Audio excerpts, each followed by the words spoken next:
قاری محمد طیب قاسمی کے YouTube channel کو سبسکرائب کیجیے اور امن کے پیغام کو پھیلانے میں ہماری مدد کیجیے، اور نیچے دیے گئے ہوئے بیل آئیکن کو کلک کریں تاکہ ہر آنے والی نئی ویڈیو آپ کو براہ راست مل سکے۔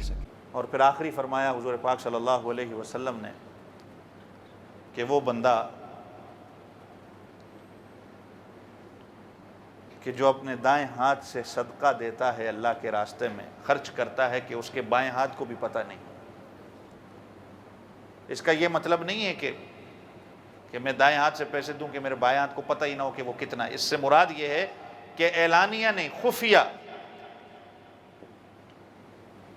میں اللہ کے راستے میں دوں۔ ہاں بعض اوقات نیت یہ ہوتی ہے کہ دیکھیے اگر اور مسلمان بھی بڑھ چڑھ کے اس کے اندر حصہ لیں، وہ ایک الگ چیز ہے، لیکن صدقہ بہتر ہے ہی وہ کہ جو بغیر کسی کو بتائے اور دکھائے دیا جاتا ہے۔ یہ 7 قسم کے لوگ ہیں، اور باقی یہ صحیح بخاری کی حدیث ہے، باقی مسلم شریف میں اور لوگ بھی ہیں، کچھ اور اس کے اندر اضافہ ہے، میرے پاس وقت نہیں ہے، میں باقی چیزیں بھی اگر زندگی رہی تو انشاءاللہ پھر بتاؤں گا۔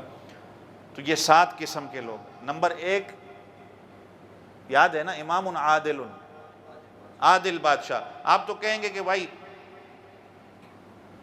بادشاہ تو ہم نے کبھی بننا نہیں،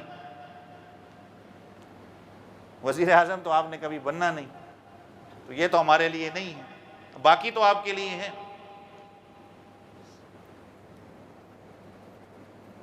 جو حکمران ابھی ہیں، دعا کریں اللہ تعالیٰ ان کو بھی عادل حکمران بنائے، انصاف کرنے کا اللہ تعالیٰ ان کو بھی ہدایت نصیب فرمائے، جو بھی ہیں۔ اگلے تو ہمارے زمرے میں ہم آتے ہیں نا باقیوں کے اندر۔